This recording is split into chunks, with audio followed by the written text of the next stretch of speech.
Would you look at the time?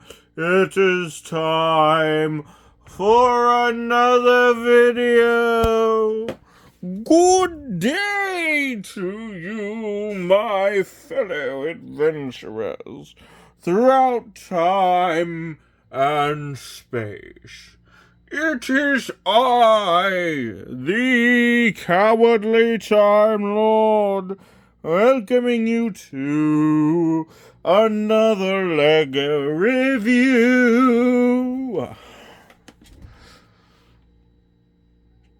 Anyways, let's first start off with some custom and updated personal upgrades to minifigures I made. Let's just get this one out of the way first off. It's a very shit custom Star Killer because my own Star Killer is starting to fall. My actual Star Killer minifigure is starting to fall apart. Now with that out of the... And there's one other figure that I could be showing off today, but I'm not, because it is Star Wars related, but it doesn't really match the theme of any of these sets. Yes, but I feel like every other figure here can be excusable into one of these other sets, in my opinion. But, yes, I do have the new Venator and the Millennium Falcon Holiday Diorama set, but the new Venator, but those are birthday gifts, and it's not my birthday for another few days. And I would like to get this review out and done with while I can. And what are these pieces here, you might be asking? Well, they're to upgrade. Mainly the Shin Hati Starfighter, because of course the orange colored lightsaber beams are to replace those red ones, which I find very inaccurate. The Beskar spear is, of course, because who was the first character we saw wielding the Beskar spear was the Morgan Elsbeth. And the beard is for General Dodana, because I think it makes him look slightly more accurate. So yes, and of course a Gonk Droid, which just didn't fit because the figure lineup was so long. Gonk. All hail the mighty Gonk Droid! Anyways, I upgraded the Biggs Dark Lighter with the old helmet, which I think actually looks fantastic. I much prefer this helmet over the one that this figure actually came with in the set a while back. Then I made a custom Vanden Willard because I saw it in a YouTube video recently, and I was just like, yeah, well, with the release of the new Yavin 4 base, I've got two Jan Dodanas, so might as well make a custom character out of the parts and stuff, so that's what I did. Also, I've been thinking about doing videos, short videos, where I go over one of my customs in each video. Tell me down below if you think that's a good idea. I think it is, but not everyone might agree. And then I made a custom Shmi using a method that is very recommended, just flipping the arms around on a Rey torso. And then I added an old General Leia head to it, and I don't know where the hairpiece is from exactly. But I'd basically do stuff like that, but in YouTube Shorts to hopefully drum up more attention to my channel. And this is, of course, CO Bibble. Custom CO Bibble. I think I did a pretty good job coming up with something. Then we have this Astromech droid, which is technically just an old Astromech droid head that did not have a body strapped to a body of an Astromech droid that is pretty... Astromech droid body that's pretty common. Then, of course, we have Captain Gilead Pelion. I am very happy to add a custom Captain Gilead Pelion to my collection. The only problem is that there's a reverse face that kind of peeks out underneath the hat. But I think it looks very much like Captain Gilead Bellion. Where was he on the hunt for Thrawn? Should have he not been with them? On to another character that should have been with them on the hunt for Thrawn. Eli Vanto. He should have been there. Even if he is off working for the Chiss Ascendancy. Now, this is a figure that doesn't really belong with any of the sets, and they're going to be displayed in this video at all. But I obviously needed to be included because it was another custom I've made. Is Arinda Price. Governess Arinda Price. From Rebels. I have a funny story to tell about the torso here, because I actually picked it up when I picked up this smiley-faced Imperial officer, because somebody turned it into a store that I frequently visit, and had the wrong torso, so I had to order the correct torso, but I used the old Grand Moff Tarkin torso that came with this smiley-faced Imperial officer to make my customer Rinda Price, and then got him a correct torso thing. Now on to these guys. I bought custom printed Star Wars figures again. At least these are printed on actual Lego pieces. I feel ashamed. I feel very ashamed for what I've done. Why did I do this? Because I wanted Delta Squad. I think they fit very well with the Coruscant gunship. I joke, of course. But yes, very, very cool custom printed, custom piece molded figures. Very, very cool. Say hee haw, hee hoo doo doo.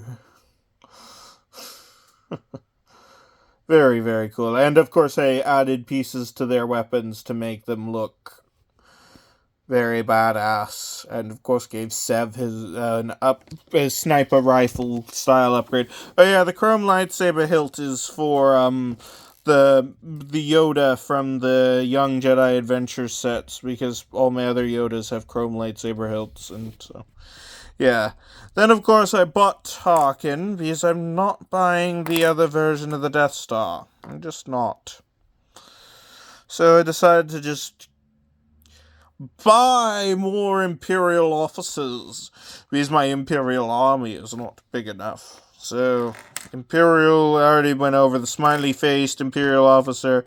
This junior lieutenant is from the UCS Star Destroyer, which I'm not getting, sadly. Then we've got, I forget which one's which, there's a stormtrooper captain and a non-commissioned officer. Anyways, those guys out of the way. I'm just getting all these out of the way so I can get to the actual sets. I'll probably pause at some point to better show what I'm doing at different points. And then an Imperial crew member, printed arms, snowtrooper commander from the UCS AT, which I might get at some point when I have a bigger house. Maybe eventually, but what is the harm in having some duplicates? Similar thing with this this particular version of the AT-AT driver. It was unique to the UCS AT-AT, technically. None of the pieces are unique to the set, but the figure was, and I just didn't understand, and whatever. I got it. Big deal, big whoop. TIE Fighter pilot with arm printing. Very, very cool. Figured it would fit in well with the rest of the Imperial collection. Scout Trooper from the Endor speeder bike chase diorama. I am not reviewing that set. Why? Because I did not build it. I bought it, but I did not build it. No, I let someone else build it. because I didn't care much for the diorama builds all that terribly much. But I do like getting Star Wars sets, so. I know. And then, these two stormtroopers. What makes them so special? Well, it's really just that I bought the helmets for the, for the Han and Luke trash compactor stormtroopers from the diorama set. So yeah, I just bought them helmets. Why? Well, I don't know. I'm half insane most of the time. And then, yes, as you can see, I bought another 332nd Trooper, even though I've got 2 battle packs worth. And yes, I did already upgrade one of the Captain Vaughn's to have a visor instead of the... Well, not binoculars instead of the visor. Why not? I mean, who's to say there wasn't a 332nd Captain with a binoculars instead of the regular visor? And then the other helmet-less one is just to keep my number of 332nd Troopers even, because I've already bought the extra 332nd Trooper back in the day. And I bought 2 of the Ahsoka sets. So now I've got 4 of the ones without helmet holes, and then the whole army behind. Got quite a good clone trooper army. I'll have to do a video about it again once I buy another base plate. Kessel Mine Worker. Figure it looks enough like one of the droids, or one of the people working for the Night Sisters in the Ahsoka series, to include it in this. And besides, whenever am I going to talk about the Solo movie? Again, probably never, unless I do like a full review of all the sets from the Solo movie. I might do that at some point. And if they ever make a Dryden Voss's ship, that'd be very cool. Then, of course, the Death Star droid, very much needed. See the silver wires? That's how you know it's the Death Star droid, and worth $30-ish instead of the one with the colored wires, which is worth $8, and that one's NIL8. Hardy, har, har, har. EV-99, an old Star Wars figure with... Okay, come on, focus. With great facial printing. Very old. From an old Jabba's Palace set. From the original Jabba's Palace set. I think he was very much a needed droid for the collection. And then finally, the Death Star astromech droid. I think his designation is A3M3? Something like that. I don't recall. Why would I recall the exact designation of every single bingle astromech droid? Anyways, here's the Boba Fett with the new mech suit. I will be adding the appropriate shoulder cape to him from my previous version of Boba Fett. Boba Fett mech overall is... I don't like the pieces. I don't like how unstable it is. It's cool if you like this kind of thing. I just think the mechs were a really dumb idea, as does most people. I do like how they included a flick-fire missile to represent the jetpack missile. That was pretty cool. I don't feel how I feel about the stud shooter cannon arm, but I understand it. Overall, buy it if you want the new Boba Fett figure. If you don't buy it. Yeah. So, now it continues out into the pile that I'm making. Like I said, I'll probably pause this video at some point. Let's go over the 332nd Trooper Battle Pack. it's whatever. It's a battle pack. You get clone troopers. Nothing to complain about. More jetpacks. The turrets suck. The Swamp Speeder style build is not the greatest. The fact that it has no mobility to turn the back part is a major letdown over the previous models. And that's really my opinion. It's a letdown over the previous Swamp Speeders. And having more 332nd troopers is obviously good. I really need to do a new video on all my clone troopers, especially after I build that new Venator with that new version of Captain Rex. I'm so happy. So happy. Captain Vaughn's pretty cool. Orange visor. Printed on jetpack on the back. I wish LEGO would actually make a piece for that kind of jetpack, because that is sorely missing. And, of course, the back compared to a regular clone trooper. But yeah, that kind of jetpack would be awesome if LEGO would actually make it.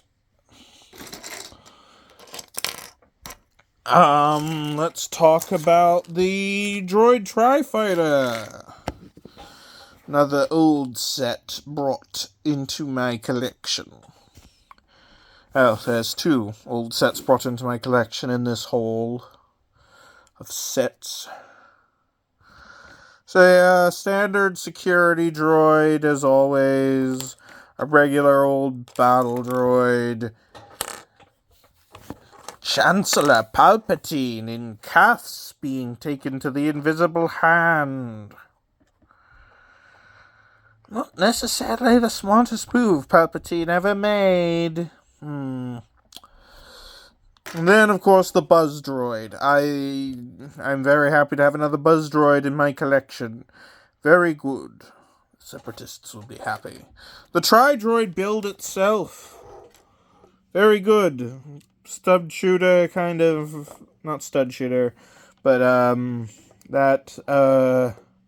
that bolt missile kind of weirdly placed. Overall looks very good, especially compared to the older Tri-Droid, which I do actually own.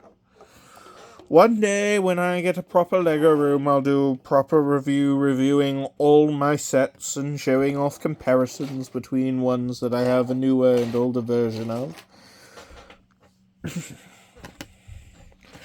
Spider Tank next, why not? And then we'll go to the AAT, and then I'll clean it up a bit to go into the remaining set reviews. So, Bo-Katan Kryze, like the new hairpiece, the helmet is fantastic. Grogu is another Grogu, and the Mando is another variant of the Mando. Sadly, it of course does not come with the driver for this weird-looking spider tank. Overall, I think it's a really decent set, though. Might be a little bit rough to play with, because it's using that same piece as what it used for its little arms as the mech suits do, as a lot of mech suits these days do. I just find the piece does not have enough mobility to accurately do things with.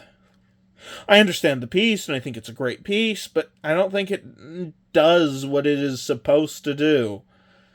You know what? Let's bring up the Tenoo Jedi Temple set. Why not?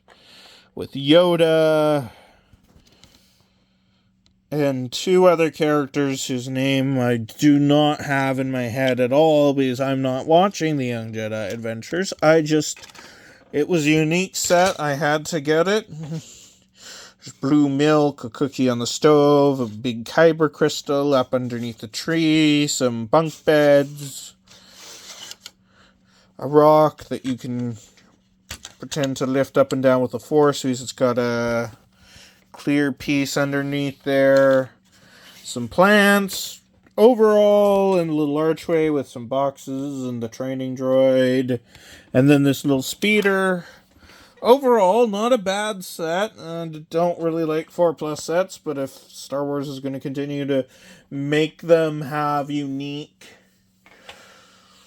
figures and ships, I'm going to have to continue buying them, unfortunately. Also, I do like the new version of Grandmaster Yoda in his white outfit. Okay, the AAT. The cannons, aside from the main one on top, cannot be positioned up, down, or anything. They're locked in place. That is a disappointment. It's also very, very small. Anyways, it comes with a droid pilot. At least it also has room where you can put another droid inside. That's pretty good. Jar Jar. Is Jar Jar. And then another regular battle droid for the army. Not bad at all. Anyways, I think I've covered most of the things, so give me a minute to reorganize. Shall we? Okay. Okay, the table is now much more clear to go over the last remaining sets. And I'm going to quickly go over some things about this one. So, I prefer the helmet well over the hairpiece, but I felt I had the need to show off this hairpiece. So I did. But yes, I quite like my collection of all my Rebel and New Republic pilots with their helmets now. Anyways, the astromech droid that people have lovingly referred to as the IKEA astromech droid.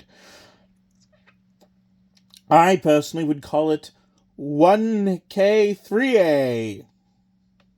IKEA. I really like its colors. And of course we got an E-Wing! To be fair, I don't actually know that much about ships in Legends continuity, but I am very happy to see an E-Wing in a set actually made by Lego. I mean, I know there was the Jet 14 Starfighter, which was essentially an E-Wing.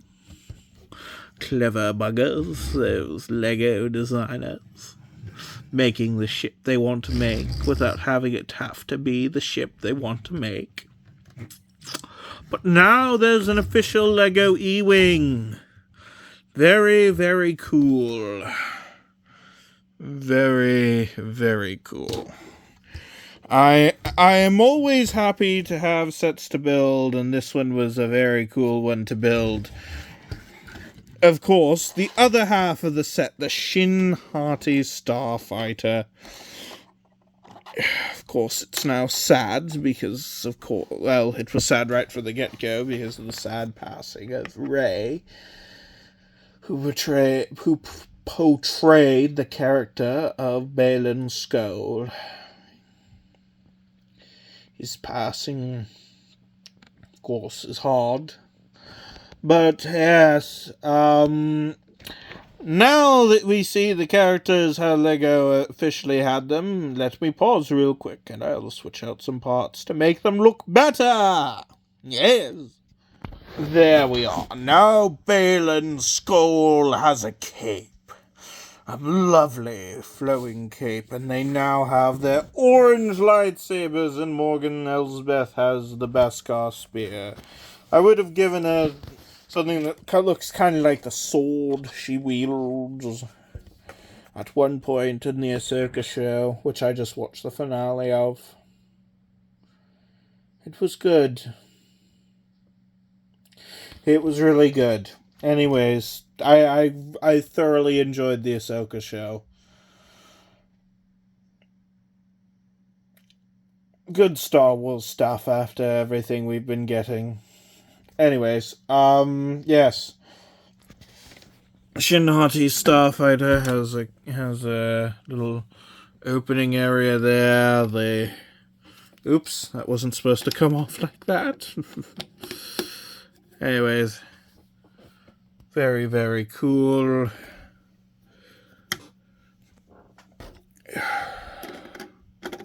Yeah.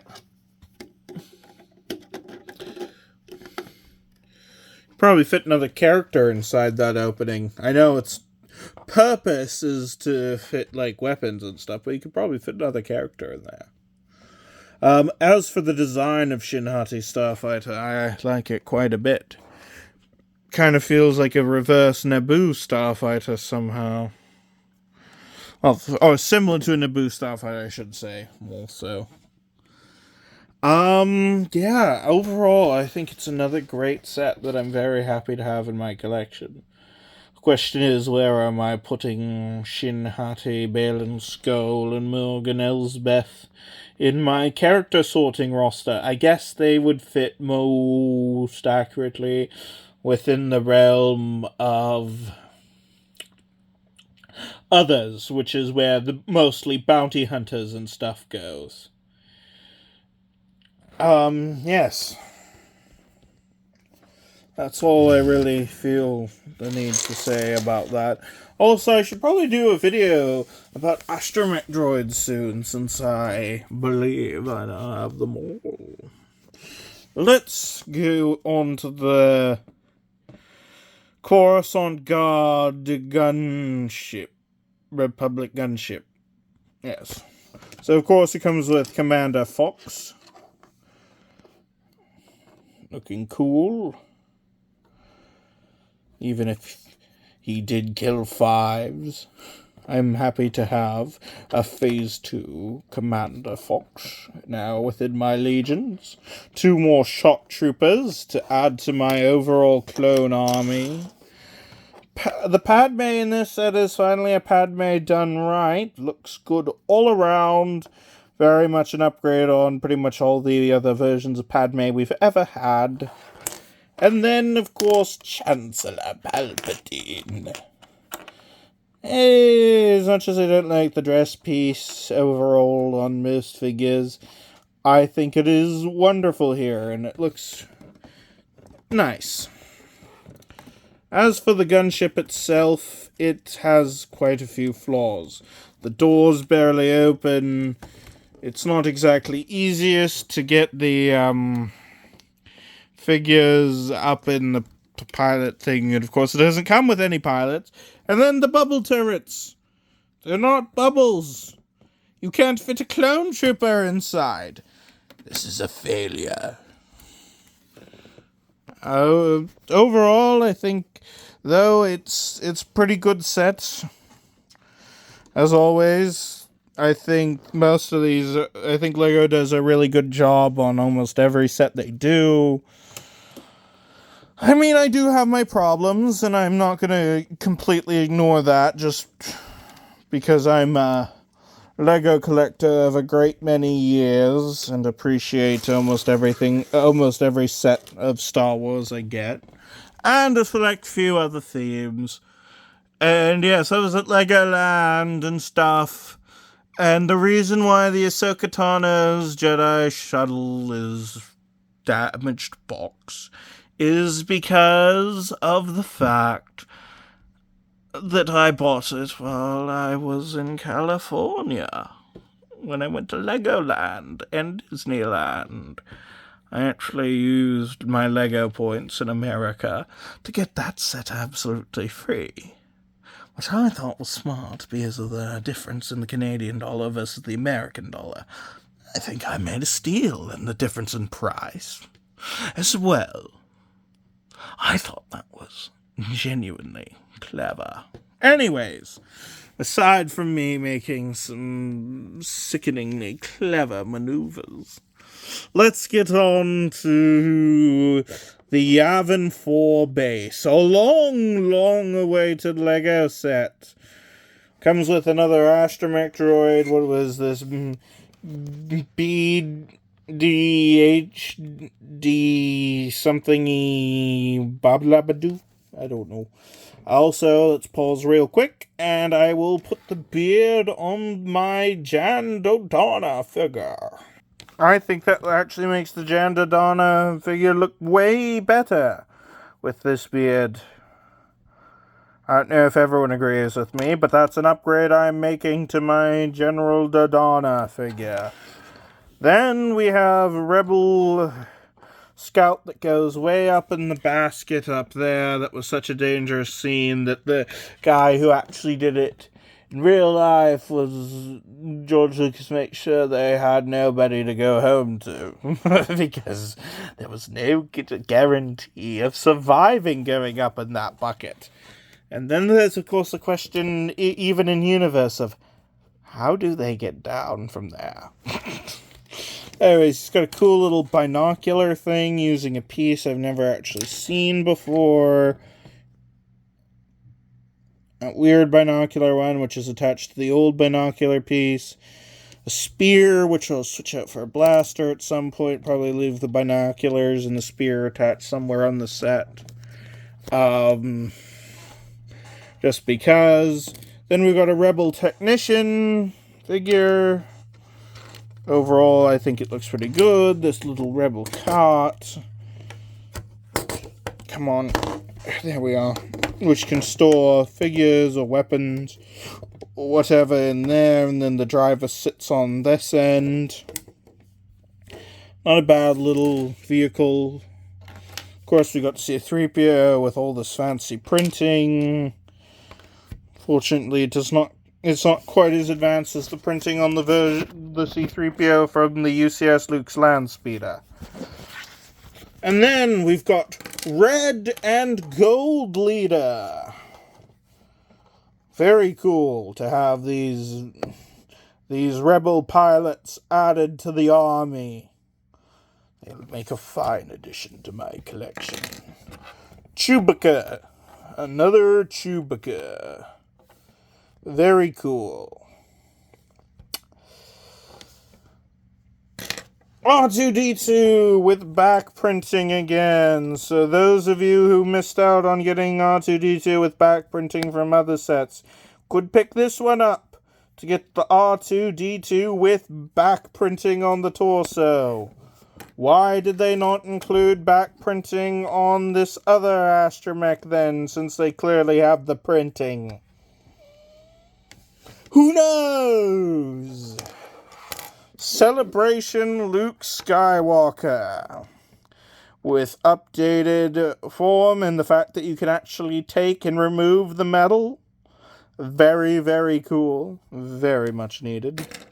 Han Solo, exactly the same with regards to the metal. And not a bad print. Not a bad print at all. And then Leia in her ceremonial dress from the end of the film. Very nice, very, very nice. The hair is nice. It's a great figure. On to the actual build. We've got this small scale Y-wing with a little ladder up to it. Very nice. I mean, obviously they had to make it small because it's not like a focus of a set, but I think they made it a little too small, but I get it. They also wanted to make sure it would fit in and out through the main doorway. Overall, not terrible. But yeah, this whole set sort of has a cheap feel to it somehow. It doesn't feel quite right. I don't know what LEGO could have done to really improve it. But yes. This set that just does not meet feeling like it was fully complete.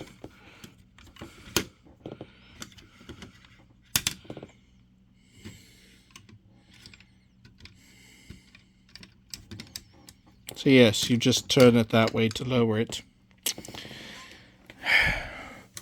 The weapon system just kind of as much as it is fun to turn the turrets, it's just not enough of a turn to really affect things.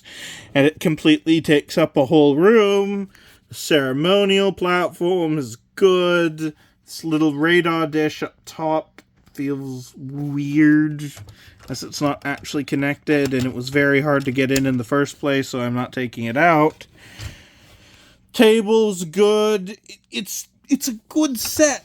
But could have it used less focus on a miniature scale Y-Wing and more focus on building up a great set? One that would be remembered forever? It's got the meeting room, it's got everything it should have, but it doesn't feel big enough, or that it explores any of the ideas that the set has going for it fully. Can't believe I'm going to say this, but they should have made it more like the UCS Attack on Hoth. I know that's the Master Builder series Attack on Hoth, whatever you call it. But overall, I think it's another great set to add to the collection. I've watched a video that is how to improve upon the set's overall design. I forget what it was called. I would link it if I had any idea what I'm actually referring to. But I don't. I don't remember. Also, it's kind of cool. There's like a water cooler. But yeah, I think this set could have done with more time to cook, and that's saying something considering how long it took them to actually make this set. Now, if you'll excuse me, I think this looks like a good place to end off for today's video, and I have to figure out where I'm putting all these sets. So, this is the Cowardly Time Lord signing off and saying, have a good day, or whatever time it is, wherever you are. Bye-bye now.